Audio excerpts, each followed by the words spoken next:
Hello everyone, I'm Tony from Symantec. Welcome to today's webinar on what makes a Next Gen SOC. Before we get started, you may submit text questions to our presenter by typing your questions into the questions pane.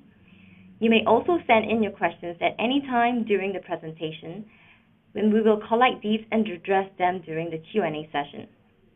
I would like now to introduce Mr. Peter Sparks, Senior Director for Cybersecurity Services, Asia Pacific and Japan.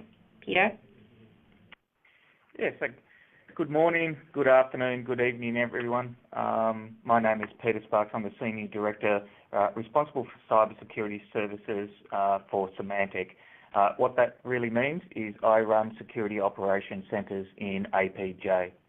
And today I'm actually coming from our Chennai Security Operations Centre. And I have been with Symantec for over 10 years, and 8 years I've been building, operating, and improving SOC operations for Symantec.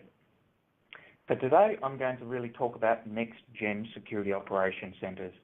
Over the last 10 years we've seen significant changes of how a SOC operates and the technology it uses, but also the processes and how the people interact with those technologies to protect our customers. So starting off, I would first like to start to look at what's happening in the threat landscape. And Symantec released the Internet Security Threat Report 21 in April this year. And I think everyone now is really being numbed by the numbers. We had roughly about 500 million identities exposed. 1 in 3 large organisations suffered a targeted attack, and if they suffered a targeted attack, they were attacked at least 3 times. Even small businesses have been affected. You know, the ITR said 1 in 40 small businesses were targeted last year as well. And when organisations start to look at their security, they see that they have problems. Offence is easier than defence. Compromise is no longer might happen, it's now it will happen. Time and detection just takes too long.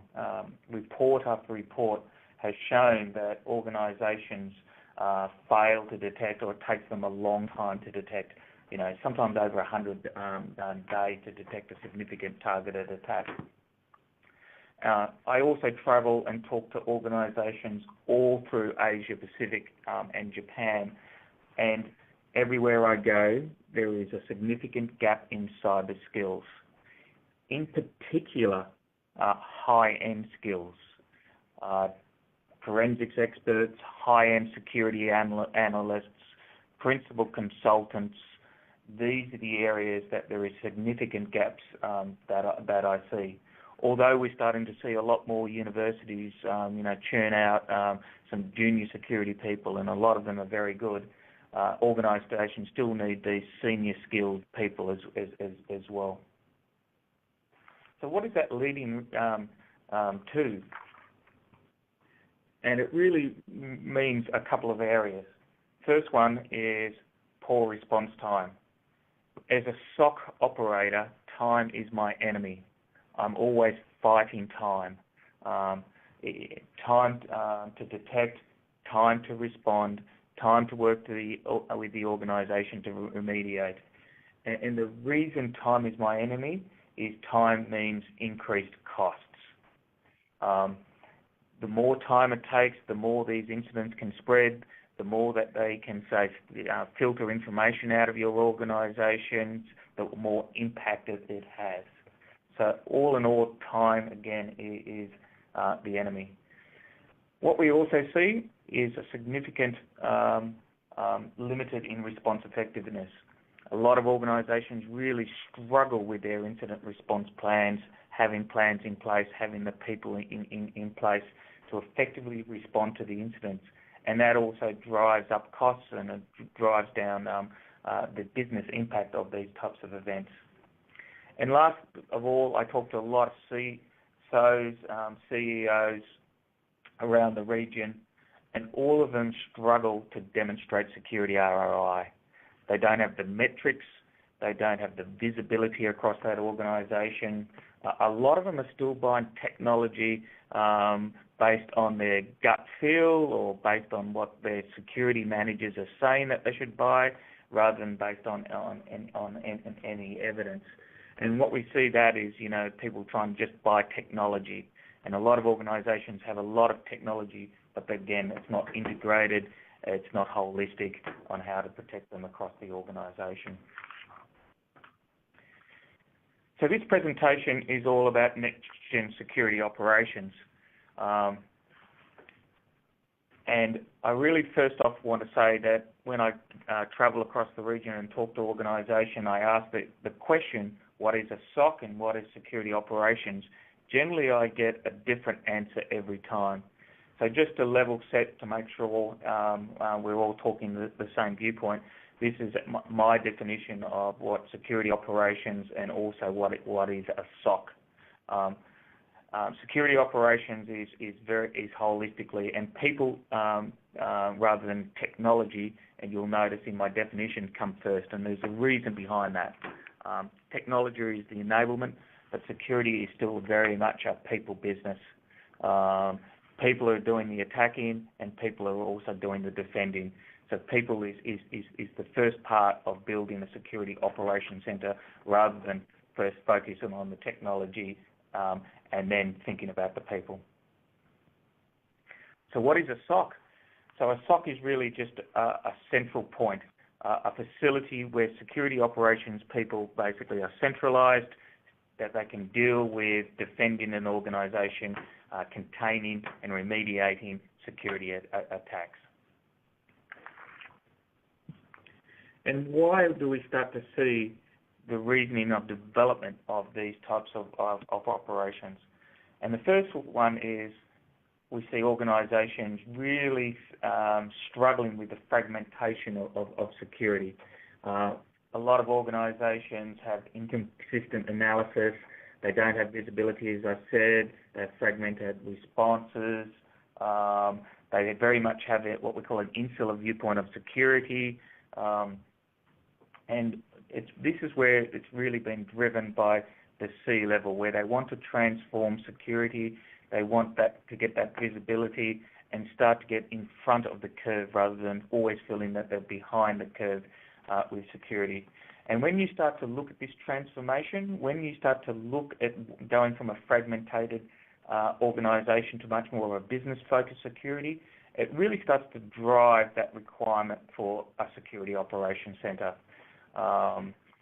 Dealing with massive amounts of information, dealing with huge data sets, dealing with limited information and working with limited information, centralising just makes sense.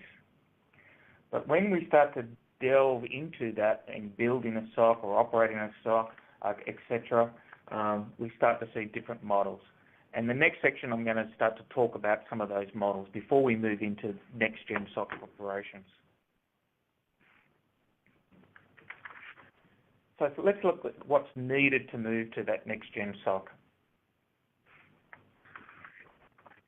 And the first thing I say when I talk to an organisation is I really need to look at what stage of security operations that they currently have. Is it a greenfield site? Do we need to build a security operations centre? Or do they have a security operations centre in place and they're looking for someone to help them operate it or possibly extend the operations? And this is one of the things that I think differentiate Next Gen security operation compared to the past. 8 years ago, I saw a lot of organisations buy a SIM or a security information device. They had maybe 2 interns and a couple of analysts, and they said that was their security operations centre. In other words, they took much more of a technology view. Buy the technology, a couple of people to support it, that becomes our SOC. And I saw a lot of organisations fail on when they tried to implement these projects. They didn't maybe have the right skill sets to implement the SIM. They didn't have enough skill sets to maintain the signatures and the indicators of compromise. They didn't have a threat team. Or they trained up these people and then those people left the organisations, leaving gaps. They couldn't do 24/7 operations. And so we saw a lot of issues where maybe the SIM was just being used, say, for log collection, or maybe the SIM was just being used for things like audit reporting and compliance requirements. And the difference is in next generation SOC is we start to really talk about three things. And that is compliance, that is custom reporting and custom requirements, but also is threat detection. And threat detection is the one that really organisations struggle with.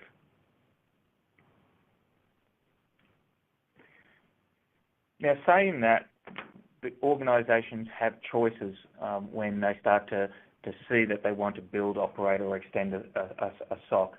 And it comes down to sourcing models. I think today, and you can literally say that every organisation in the world, from the biggest organisation down to the smallest organisations, does need some sort of assistance with security. Whether it is getting specific skill sets, whether it's implementing technology, whether it's getting specific services. There is no one organisation in the world that can do completely security by themselves. So when we started the first one moving from our current SOC operations to Next Gen SOC operations, we've got to make an assessment of where and how and what needs to be assisted, what assistance is required to build those Next Gen capabilities. And so this is where we come into different sourcing models.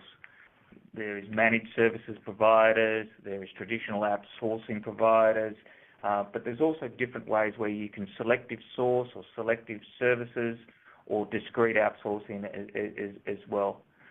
Every organisation needs to make that assessment against its current maturity of its current SOC operations.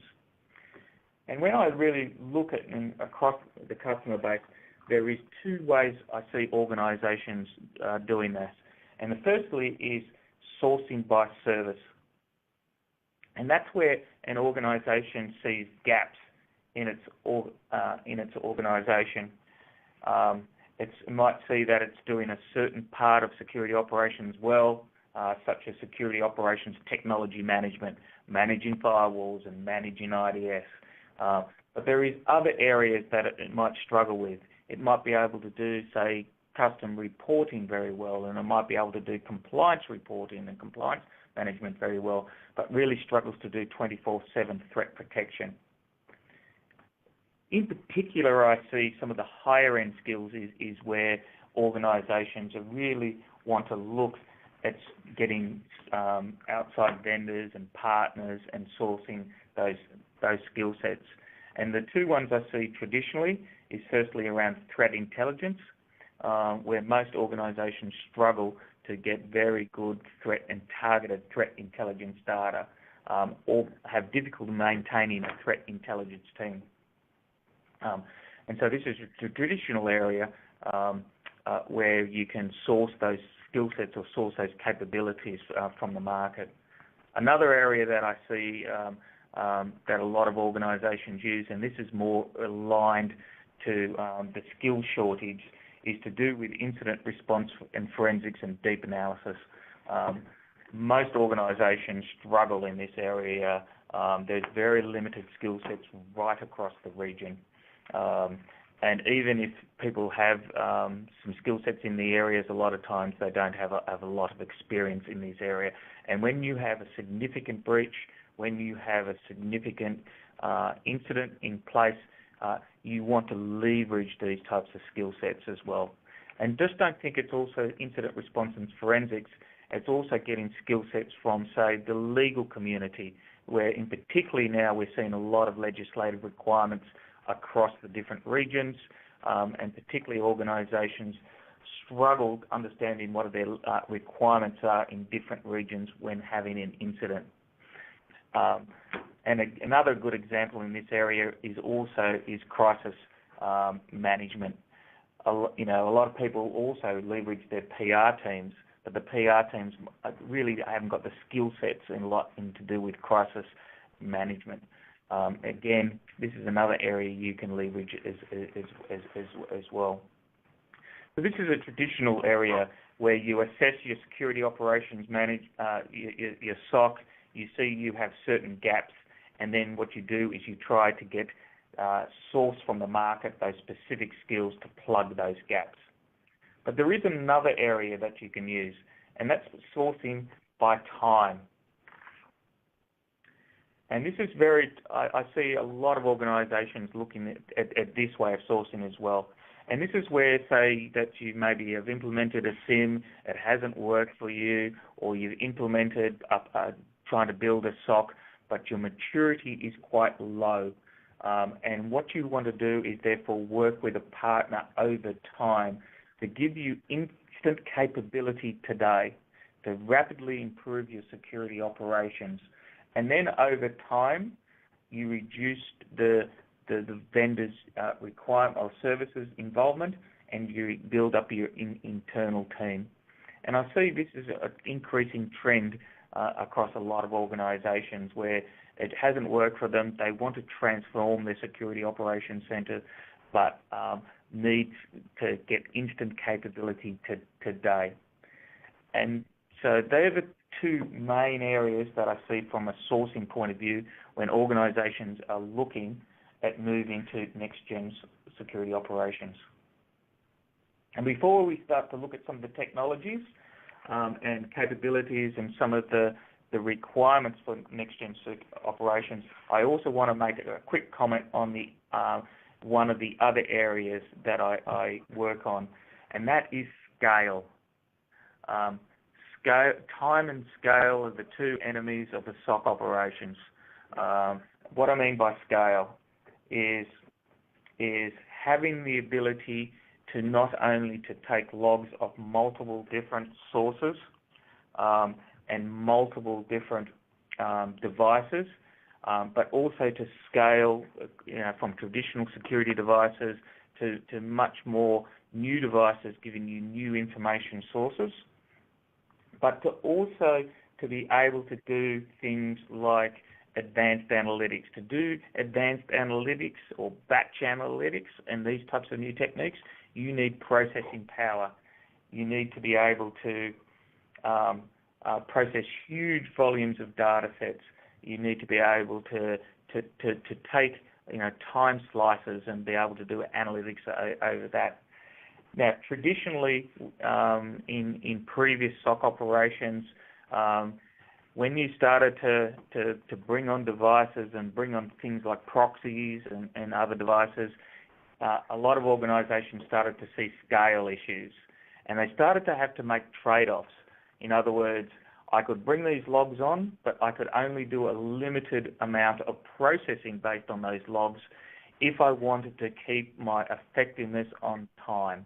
In other words, if I wanted to detect threats in a timely manner, I had to limit the amount of analytics I did over those data sets. Now, in next generation SOC operations, though, we've seen some significant changes in that area. And really, we've seen organisations like Symantec see that some of the new technologies, such as big data analytics platforms, such as Apache Storm and Kafka, to be able to do things like stream analytics, as well as technologies like Hadoop and other technologies to do much more batch analytics, which is a leverage for predictive analytics, etc., gives us the processing power required to do next-gen SOC operations. So when you're starting to look at how do you transform security operations in your organisations, one of the things you have to really look at is scale.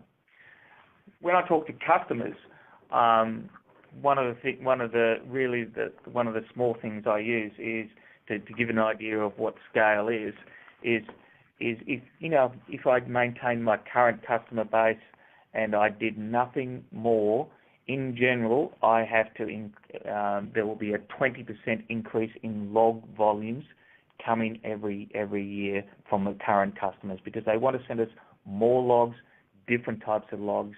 And so every year you need to be looking at roughly about a 50% increase in scale to do that sort of operations that you want to do in next generation operations. Okay, so now let's move on to some of the technology components of a next gen SOC. And I've really put them into a couple of main areas, and that is flexible log collection, big data processing, advanced analytics, and real-time intelligence. And also, I would also probably add to that, right across those four areas, is new ways to visualize security, and particularly visualization technologies as well to assist the analyst.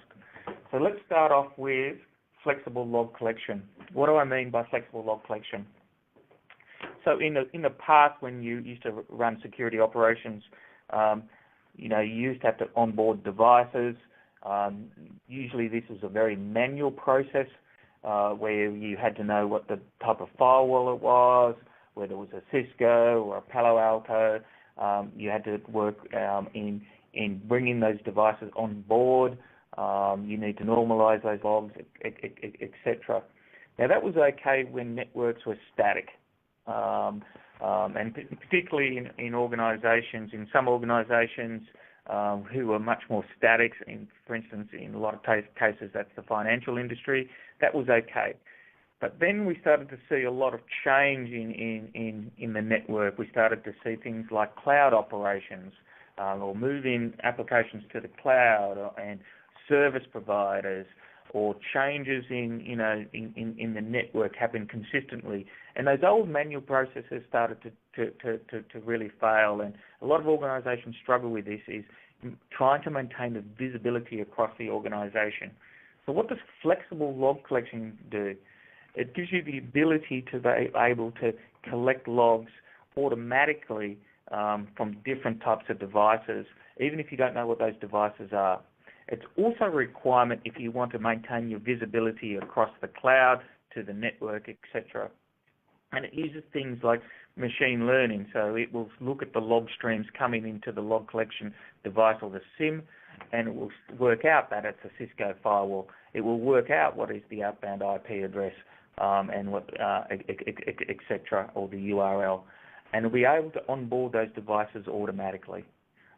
And that is a real key requirement for next-gen security operations, in maintaining your visibility across your network, across all the devices as well. The second point is big data processing.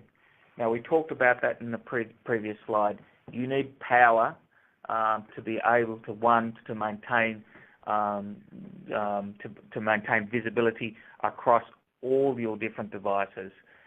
Gone are the days where we just did boundary security, or we just monitored a selected number of devices. You need to now to do advanced analytics.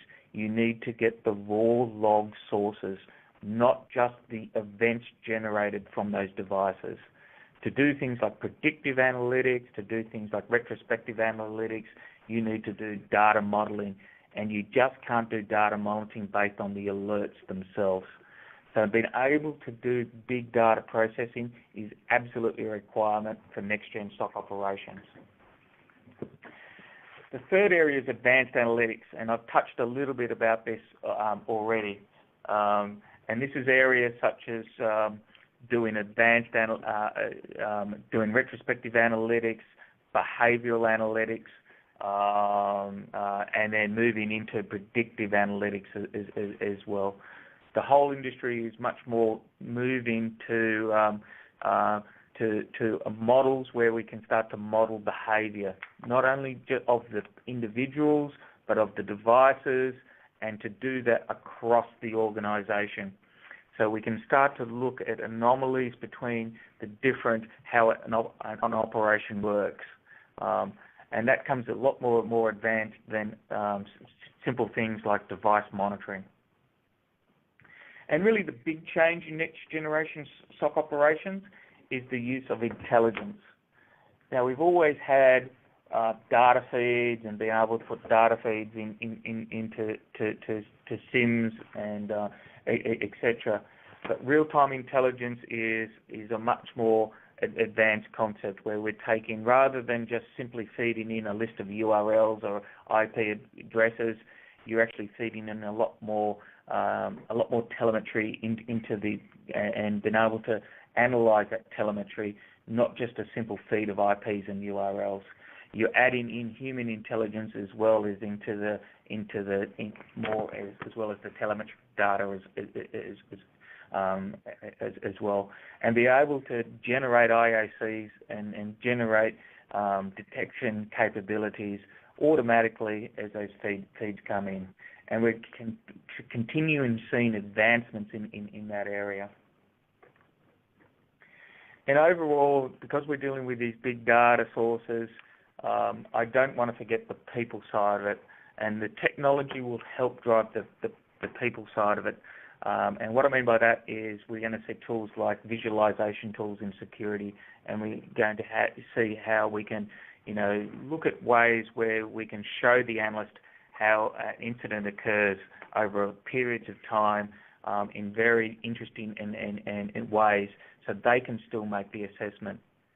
From my view, even with all these technologies, even with all these capabilities, the people are still going to be extremely important, although the requirements for people and the training those people will change. The days of having Tier 1, Level 1 security operations, Level 2, Level 3, Level 4, in my view, are starting to fade. In my viewpoint, you're going to need your SOC team to be much more advanced, a lot more skill sets, in fact, moving to more in the data modeling world rather than the simple working on alerts.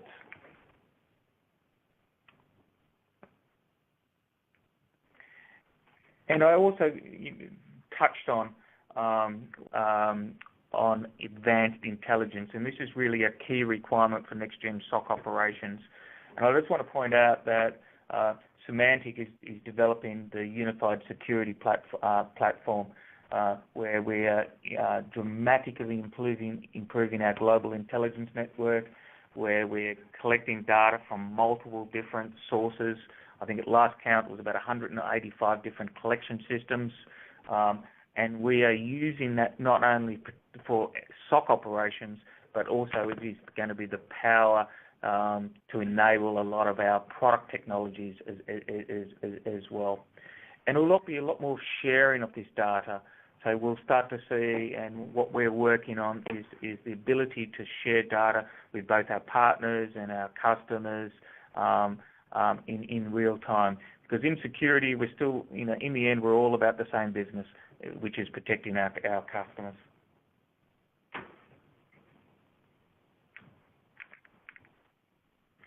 So now we've looked at some of the technology, and now we've looked at some of the sourcing models. I just want to really to finish up on this slide, which is talking through the evolution of security operations and Symantec's view of where we've been and where we are today and where we are moving in the future. Because as I said, security operations is all about not only the technology, but it's also the people and the processes, etc. As I said at the start of this presentation, I've been with Symantec for 10 years, and 10 years ago when we were looking, and when I first moved into security operations, it really was the historical end of the process of this chart. So the SOC had people and we had process. The people were taught the processes. We had integrated intelligence, but it was very much more, bad IP lists and bad URL lists and things like that. We were still very focused mainly on boundary protection, in other words, monitoring IDS systems and monitoring firewalls and proxies. We were doing aggregation and correlation, but a lot of that was very much more of the stream analytics, which is effectively a lot of data matching type technologies. And we started to move 10 years ago to looking at new data sources and starting to new devices. So we started to see a lot of customers wanting us to feed proxy data or feed endpoint data into our security operations. And we saw that it was very much a people-driven business and tech-enabled. And then we've moved on to where we are today. And if you look at where we are today, you can see that there is a lot that people are starting to become a lot more skilled.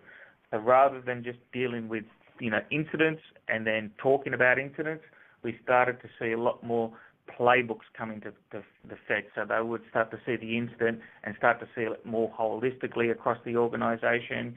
We started to see, the analysts start to be much more business focused and working with their clients on how that incident affects the business and making decisions based on that way. We also see a lot of operational integration happening, where the Security Operations Centre is working with multiple different teams and integrating data flows between those teams. On the response side, we started to see, rather than incident response being much more effectively reactive, we started to see more proactive services come into play. So you see things like threat hunting and forensics and driving that behaviour there. On the analytics today, we're starting to see really the two streams, effectively, not the simple streaming analytics that we've had in the past, but streaming analytics really changing to do multiple different security modules on that same stream and being able to generate incidents in 10 minutes. But we're also seeing batch analytics starting to come into play today, where we're taking large data sets and starting to do much more revolved analysis over those data sets. And today, we're taking data from the cloud, from the endpoint, from the network, taking as much business information, as much of the network and systems as possible. So that's where we are today. So now let's look at the next generation and also the future.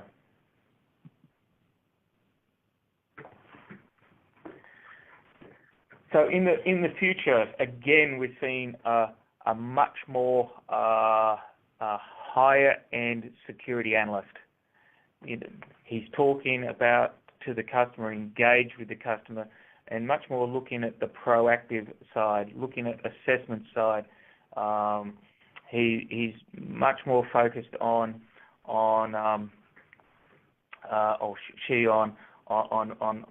that business side of the impact. They're not dealing with the simple alerts anymore. They're dealing with long-term issues. So they're looking at reviewing the incidents. They're looking at some of the projects that they're working on. They're probably spending about 50% of their time not dealing with incidents, but looking at long-term engagements with the customer. On the analyst side, we're starting to see a lot more of the predictive analytics. And in semantics, what we're doing is we're introducing some new analytics, which we call smoke detector. And smoke detector is very much both using techniques such as retrospective analytics, but also predictive analytics techniques.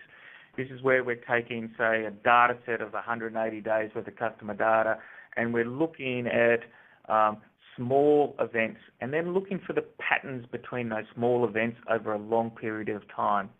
And then if we find a pattern, say an SQL injection and a scan, and we started to see a connection between those, what we're doing then is looking across our entire customer base and looking for those same patterns across the entire customer base, and then being able to make predictive analytics over that.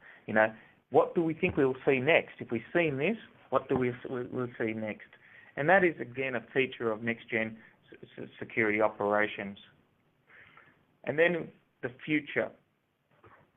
And the future is very interesting. And I've talked a bit about a few of the issues for Next Gen operations.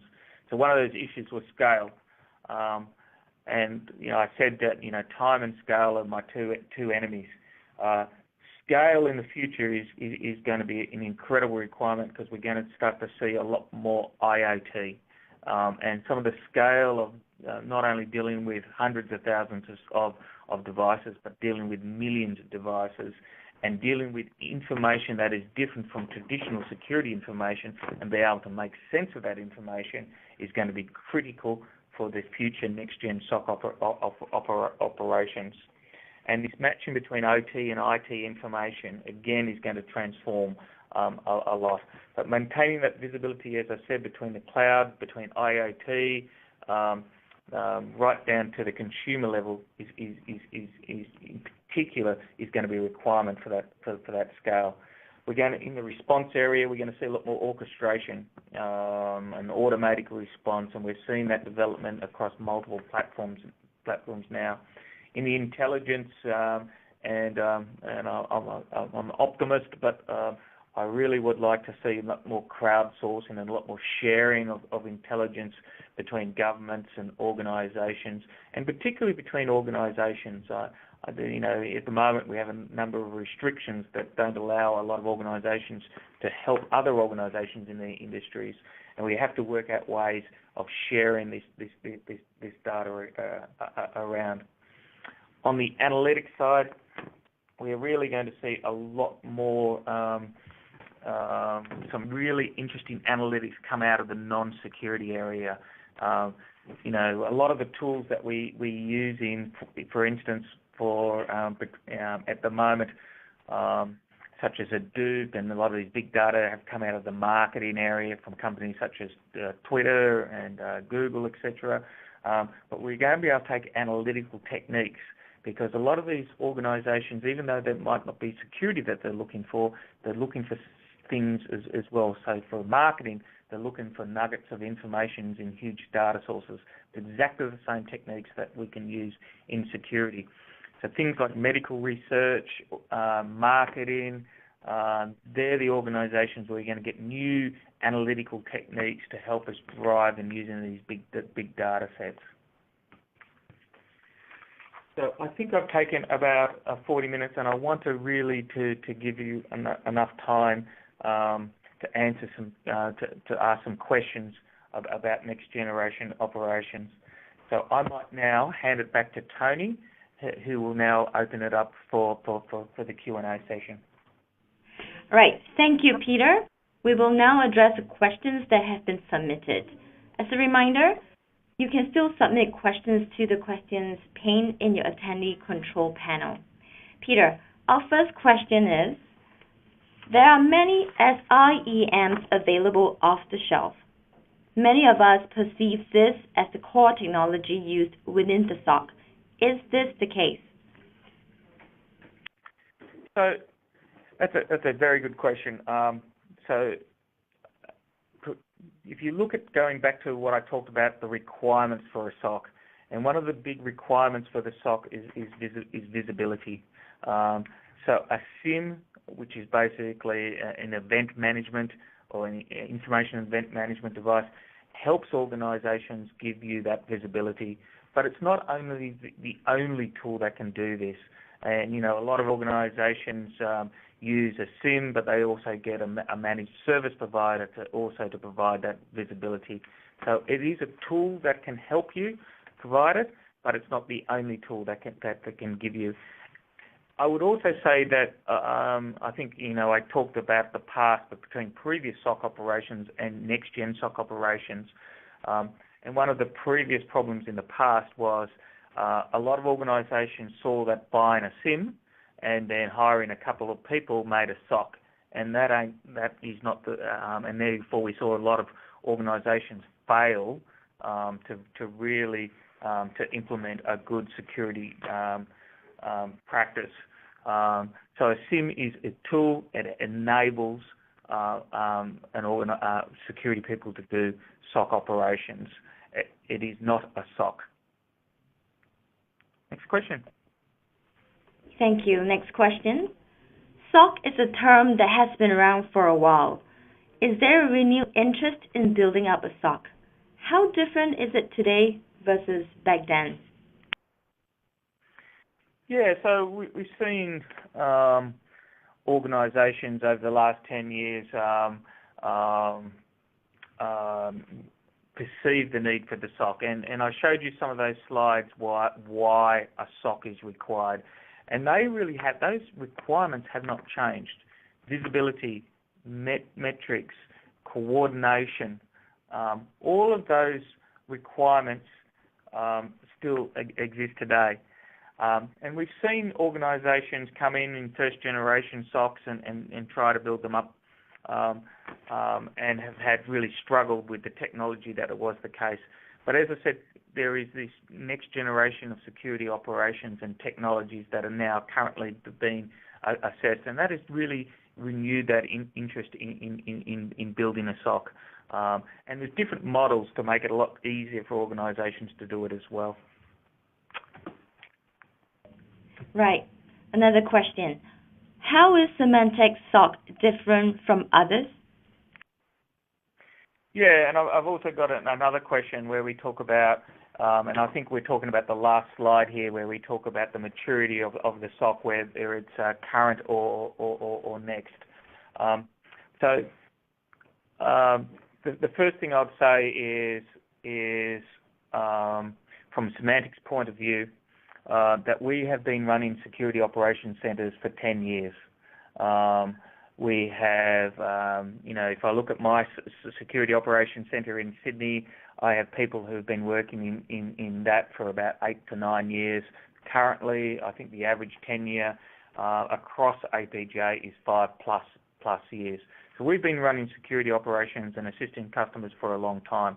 And the second one is we're very focused particularly on security monitoring. All our development and R&D, a lot of our efforts goes into making sure our monitoring capabilities are the core of the SOC, and all the services are associated around that core technology. So we put a lot of effort in developing, advanced and new modules or new different techniques to help drive that new analytics. So the question was about where is your current is next or current. I would say is that we're between the two. In a lot of areas in the analytics side, we are well into the next. Some of the areas I think we know we're about to introduce, such as our new log collection platform, which can, has machine learning and capabilities to onboard devices automatically, drives us even into the future section of that diagram. I would say, as a SOC operations team, and what I'm currently doing is working on the people side. I've got to really start to develop the next generation of SOC analysts. And that's where I'm focused on making sure they understand not just the security side, but also the business side, etc. Next question. Thanks. Here we have, how can you transform a security analyst to a Next Gen SOC analyst?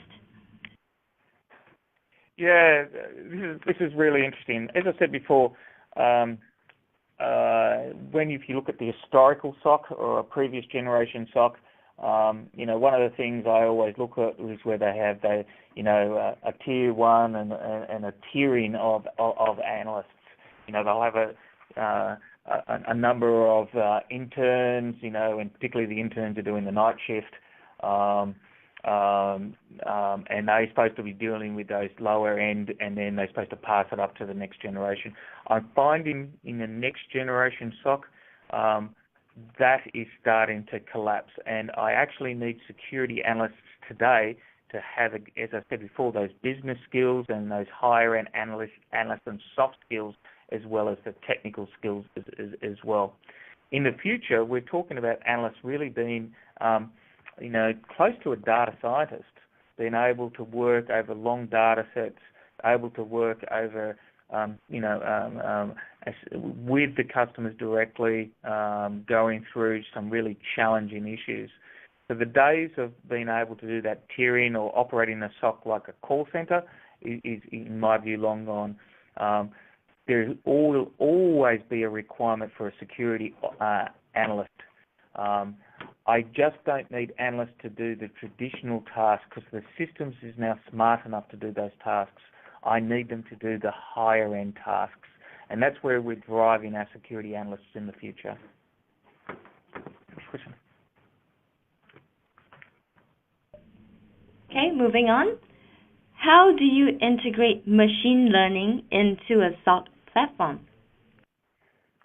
Yeah, so machine learning and then very much in the future more artificial intelligence is going to be used in all aspects of SOC operations. So I talked about at the start of SOC operations, and that's log collection and how we can use machine learning to effectively to onboard devices automatically, to do things like, one of the things in the SOC is you want your logs to be optimized. You just don't want to receive the logs. You want to be getting the right set of logs, and you want to be able to monitor that consistently. So what machine learning can do, for instance, is be able to monitor those logs and see if there is a difference. If suddenly, say, an engineer makes a change on a firewall and stops your accept messages, in a current generation SOC, you'd still be receiving logs, but you wouldn't be able to do a lot of the advanced analytics because you're only getting a subset of the logs. So things like machine learning help you in that regard. You can do automatically monitoring of the logs and optimizations of the logs to make sure everything's working correctly. So that's at the front end. At the back end, it becomes even more interesting.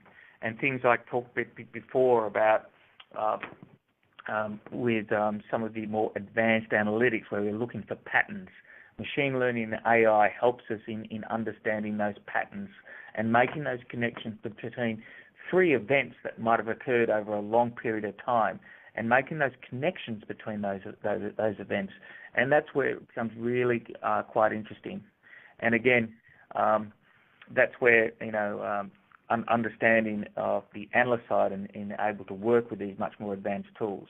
It gives you an idea that the machine learning will take away some of those traditional SOC tasks that we had some of the more junior people doing.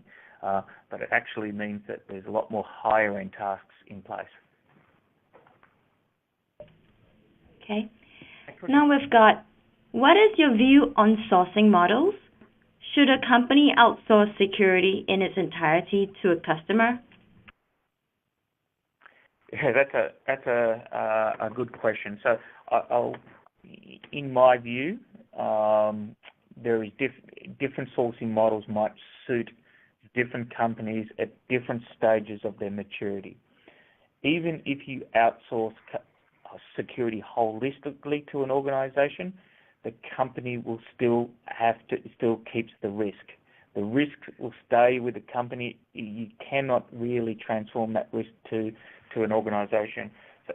So I see a lot of organizations who do outsource a lot of their security to a service provider, but in general they still have an internal team. They'll still have a CISO.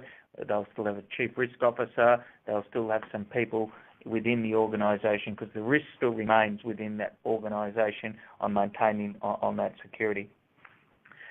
And then really how you source security comes down to firstly the security maturity of the organisation, where the security is an absolute requirement for the business. For instance, a lot of businesses now maintaining their trust with the customer is critical, and therefore having a pretty advanced security team is critical in maintaining that business and their brand, etc.